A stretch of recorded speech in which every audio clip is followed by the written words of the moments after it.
Okay, clap. Good job. Working in small groups, all students on the fall 2012 voyage produced 96 short documentaries.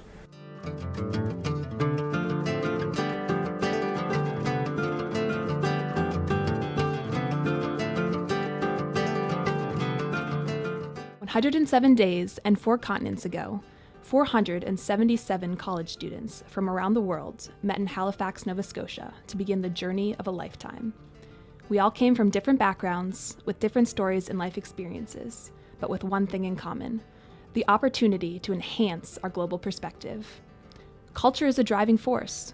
No matter where you're from, where you've been changes you. What starts as a global adventure can make you so much more. This is how it happened for us. We became citizens of the world."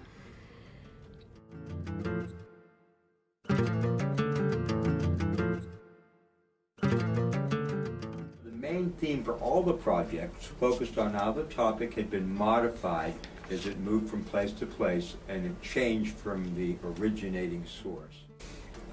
From North America to Europe to Africa and then to South America, the students also changed their perspective on how these topics represent an aspect of a more globalized world, a more interdependent world. This exhibition is a compilation of these findings.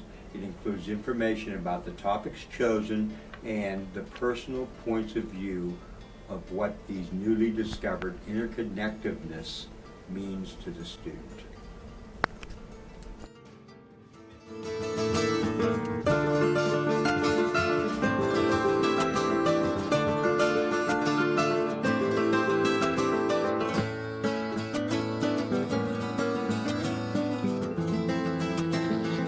The revolution will not be televised, brother.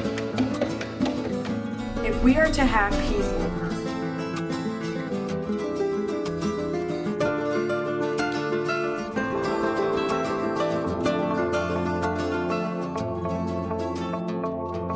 We are students.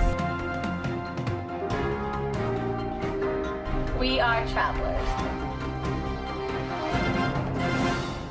We are explorers. We are reporters.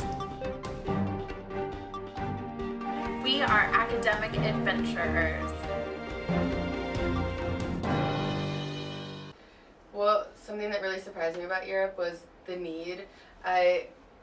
I've kind of been conditioned, like a lot of people I think, to associate need and poverty with Africa and, poor Asian countries, India and stuff like that. And so to see all of the need and all of the poor individuals in Europe was kind of a shock for me.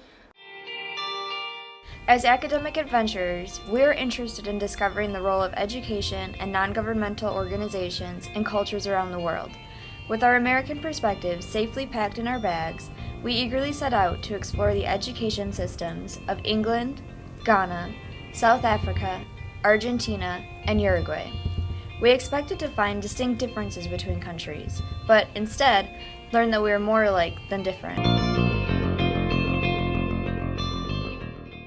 expectations were to travel the world. Being a Midwest boy and not having traveled very much, it was an experience unlike I could ever have imagined. it really didn't seem real until I was getting on that flight and I was waiting in security line and made my parents and my family leave, and all of a sudden it was real what I was about to do.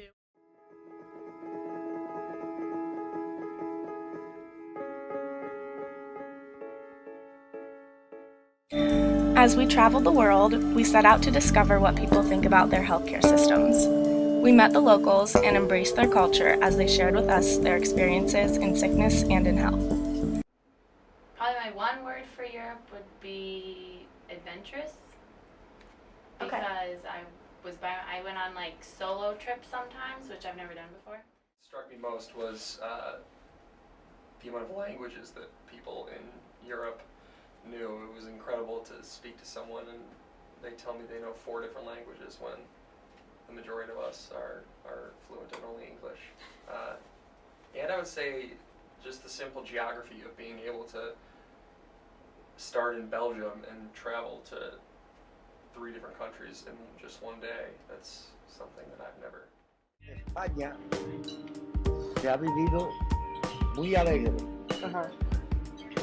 Y ahora estamos pagando las consecuencias de esa alegría.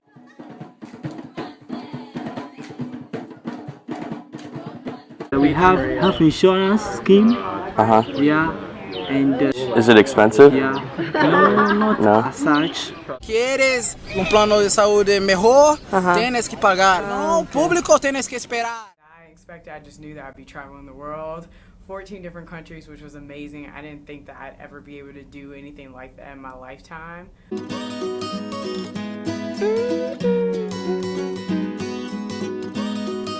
We have fallen down again tonight. Traveling around the Atlantic, we have visited many countries with diverse backgrounds. Throughout our travels, we've noticed the change in people, culture, sites, and language. But regardless of the variance of these elements, one thing remains the same.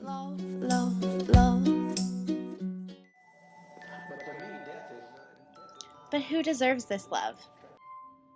Throughout our travels, we set out to explore how other countries view and address same-sex marriage, starting with the fundamental question, what is marriage?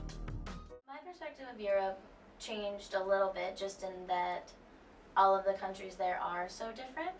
We kind of grouped them all, or at least I grouped them all together as Europe, but Spain's different from Portugal, Portugal's different from France, so I'm not going to do that anymore. Right, yeah, something goes right, yeah, something goes right, and you're hoping that it goes right. We set out to explore both individual and cultural concepts of beauty and to discover their influence and impact on each other around the Atlantic coast. Countries around the world have varying perceptions of beauty. For my country, what is beautiful is the nature and the culture. What kind of beauty you are looking at, and what kind of beauty that you expect from people. Well, generally, people like persons who are thick, tall, and who also smile a lot, because such a person is easy to approach, and so people say, oh, he's beautiful, he smiles, he likes people. But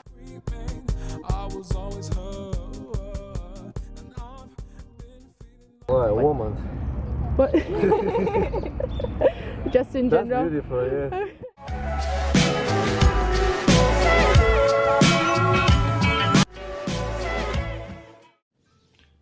Gangs. The word alone can strike fear into the lonely wanderer at night. There are many preconceived notions about gangs and gang activity, but most of our perceptions come from the way our media portrays them. Their influence in our daily lives is generally very limited. However, the media is quick to emphasize the gang's means of authority in a rare story about robbery, or even rare, about murder. Often, though, we neglect to take into account all of the factors and influences that are the driving forces of gang life. In our travels to the continents of Europe, Africa, and South America, we have researched these external forces through observation and personal interviews, giving us insight on the matter from many different perspectives. Just be able to learn how other cultures are, how other people live on a daily basis.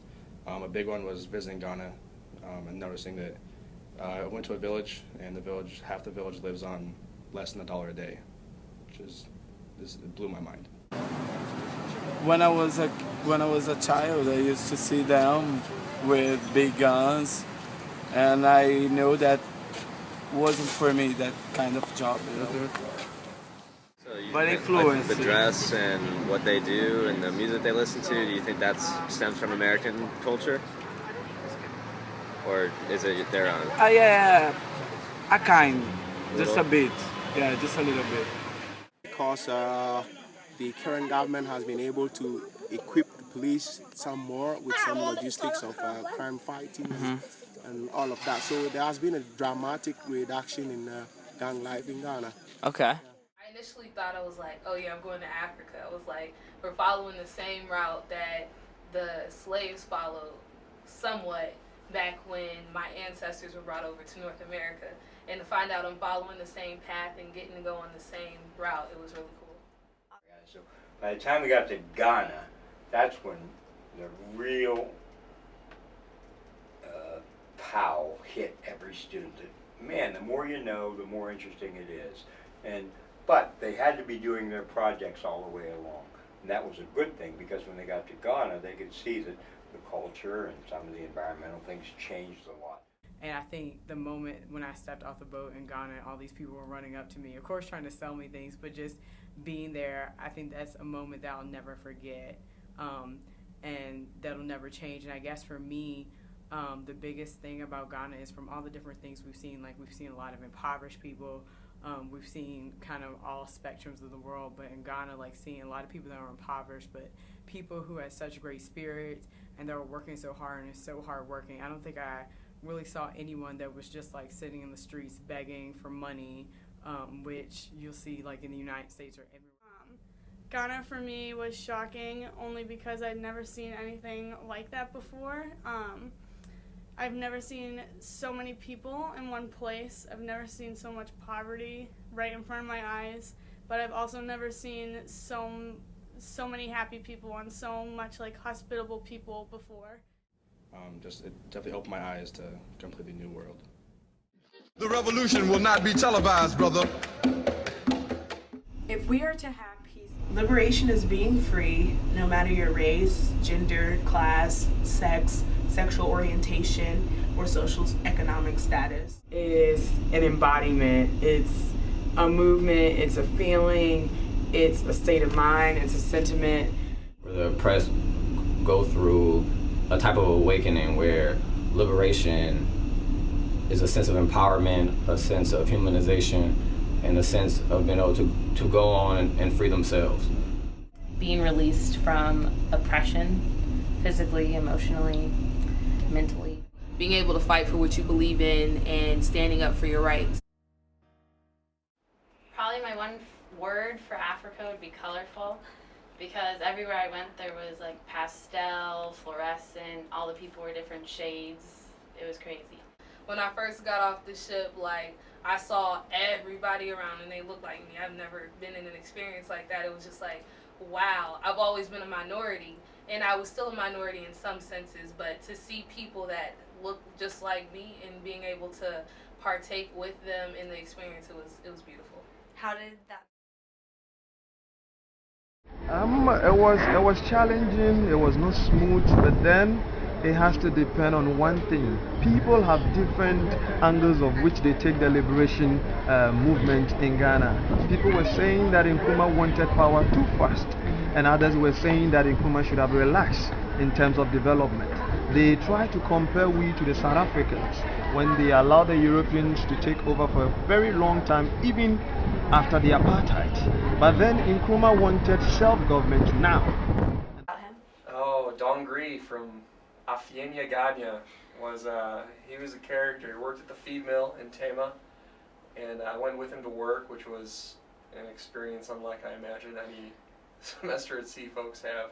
But he was just very willing to show me his life, and he wanted me to experience all that was Ghana in the very short time that we had there. So he made sure that I was always, not only was I always comfortable, and I think he respected the fact that I was from the United States, never been to Africa before, never been to Ghana, and there was some culture shock moments. He respected those, but at the same time offered up every experience that we could fit into the 3 days I was with him.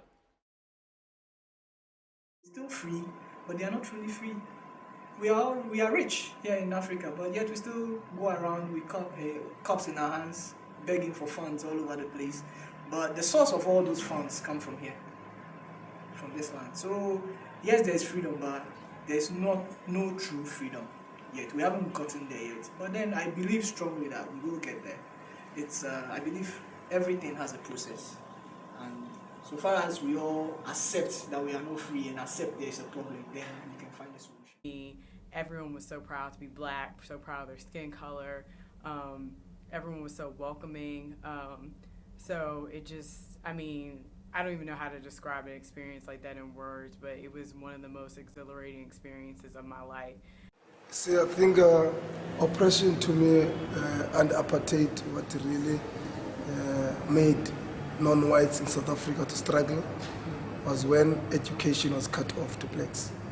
You know, before 1948, a lot of blacks, British gave them education.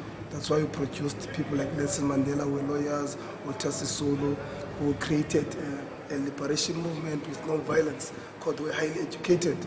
And when they went to court, it became too clever for the judges. The apartheid said the British made a mistake by giving blacks education. So they cut off education from the late 60s until 1994. Somewhere that's so divided like South Africa, I wouldn't have expected people to be so open to different things, different people. And they invited me, they showed me around the campus. And then that night when we went out with them, like, we met all their friends. And then we just went out together, had a good time, we learned about them. And we still keep in contact on Facebook. Every time I get Wi-Fi, I'm able to talk to them, so it's pretty cool. Africa is awesome. And then there's what the trip has done to you and what you've become because of some of the experiences you've had at the trip. And they're happy.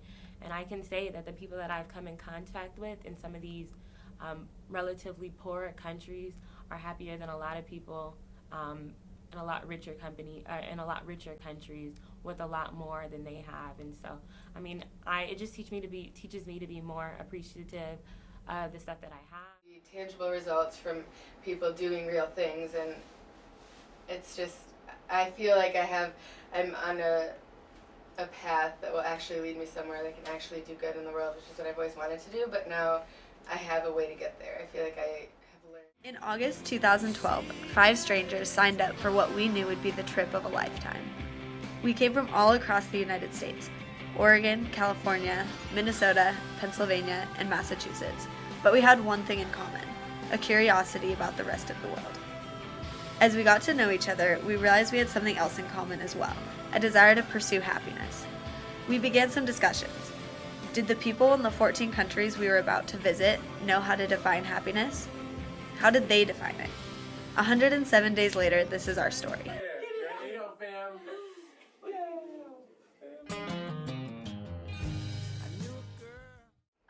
My wow moment from Africa would be visiting schools. Just the way students receive you is insane. They're so happy to see you. They're waving, they're smiling and jumping on you. It's just incredible, and that's never happened. No one's ever been that excited to see me before, I should say.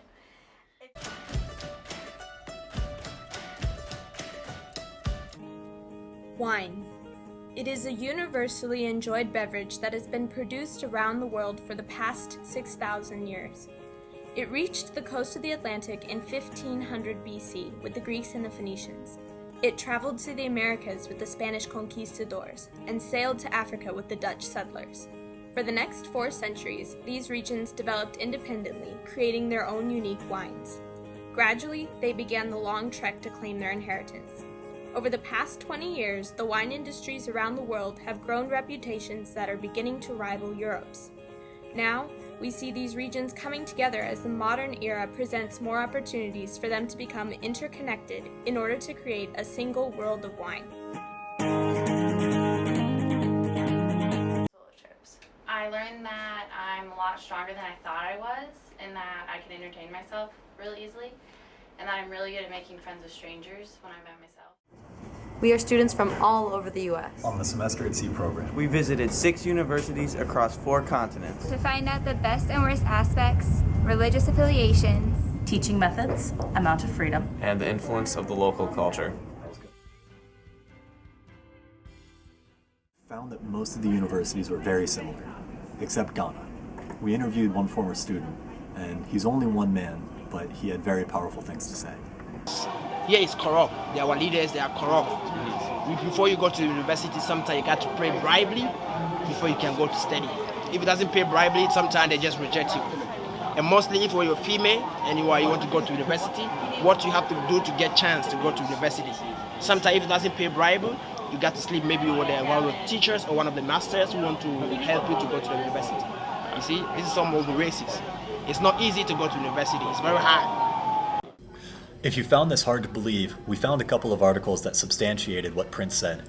It's not necessarily common, but such treatment is present in Ghana's university system.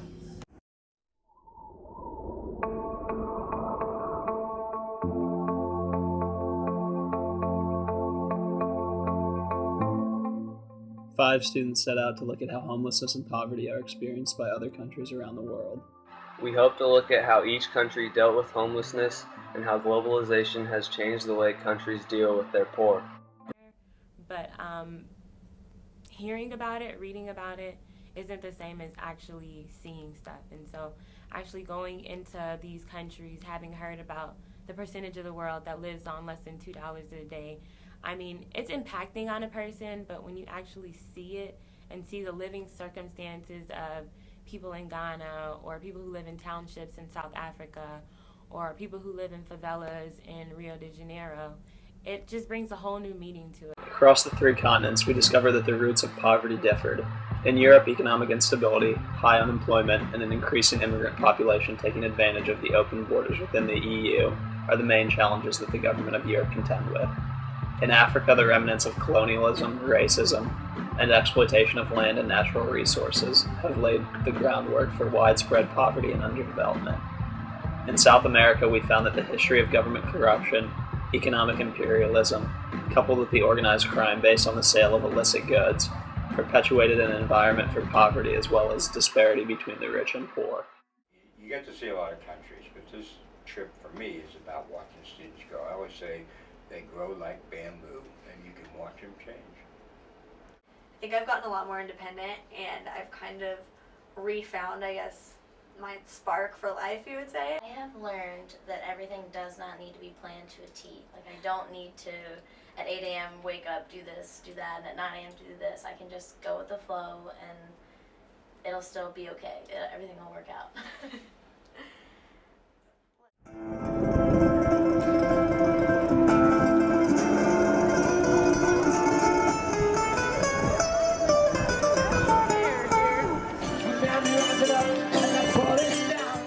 Andy, and I'm a street performer in Covent Garden, London, England. I do what I do because I love to do what I do, and for the money as well.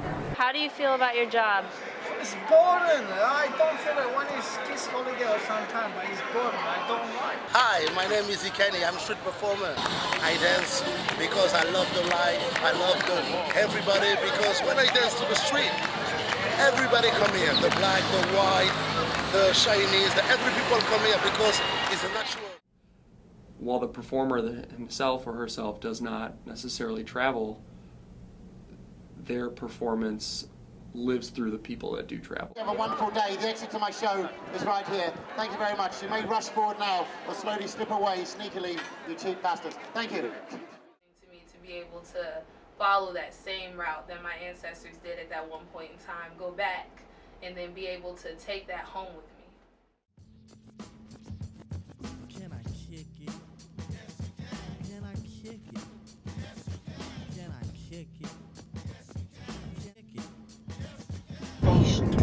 During the journey, we will be delighted to serve you in the Tallis Bar, in carriage 14. And if you move around on the train, don't forget to take your ticket with you. After visiting 16 countries between our group members, we have seen how graffiti has expanded its presence into virtually every major city in the world. An art form that traces its origins back to ancient cultures, graffiti, popularized by American cities, has become a ubiquitous characteristic of cities around the globe, pervading any and every surface. Explain some of this, who are these people and the significance of some of these characters. Here we are, you can see Emperor Selassie. And it's no longer something that you just read about or heard about. It's something you've seen and experienced, and you kind of feel compelled to like help in some little way. And no, I can't save all the people or... Beginning with a long sail across the Atlantic, these 5 reporters are not stopping until they've unveiled the mystery to media across borders. Their goal, understanding the connections of the global community. In their search, they found that everyone gets their news in different ways. I have taken a knowledge of some of the countries we've been in. I've learned where to go, what to see, what I want to do when I go back. And I hope that I've left, a little mark on some people's lives and just showing them the Americans are friendly. willing to learn about their cultures, and they're not all. In Uruguay, the government is pioneering a new program regarding the media. Plan Cebal is a government-funded social program that gives one laptop to each child in the school system. General Manager of Plan Cebal, Gonzalo Perez Piaggio, told us that one of the biggest accomplishments of this program is the spread of information, where students and their families can learn new things every day. Elementary school teacher Amanda Marquez says that the ability to search the internet is the greatest benefit of Plan Cebal. Today, the Uruguayan people are entering a more interconnected society. Third grade girls. There's no country in the world that has matched Uruguay and the extent to which the one laptop per child program was envisioned, has been implemented, or is working effectively. Being there and seeing the volunteers and the facilitators of the after-school programs and activities, like seeing their position and seeing their passion, it was the first time I could actually see myself doing that, and it was so cool. It was just like, wow, I can actually do something. I can actually do something meaningful and give back to people, and it was really, really inspiring. It was incredible. The whole thing that I've learned about myself is definitely that I take a lot of things for granted back home. Just being able to see how other people live daily is completely different than how I live my life, and it makes me respect things a lot more. Perspective of myself and the world has changed throughout the journey. So of the world, it's a lot more common than I thought it was. We're really similar in lots of aspects, which I never would have assumed before. And of myself, I'm a lot more open to things than I thought I was, and I can go with the flow more.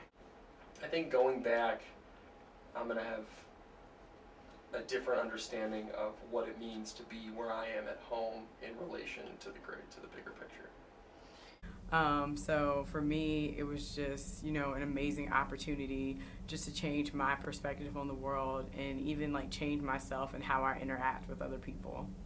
Awesome. I've just gained so much more of a perspective, and to be able to compare how people live in these different places around the world, I feel like I can speak educatedly about these different areas and actually have a clue of what's going on in the rest of the world. So I would just say the biggest thing is my perspective has completely changed. I think my mind has been open to possibilities that I never thought were possible. Experience of the ambiguity that was out there, and knowing that I can whatever comes my way, I'm able to overcome that and being able to move forward.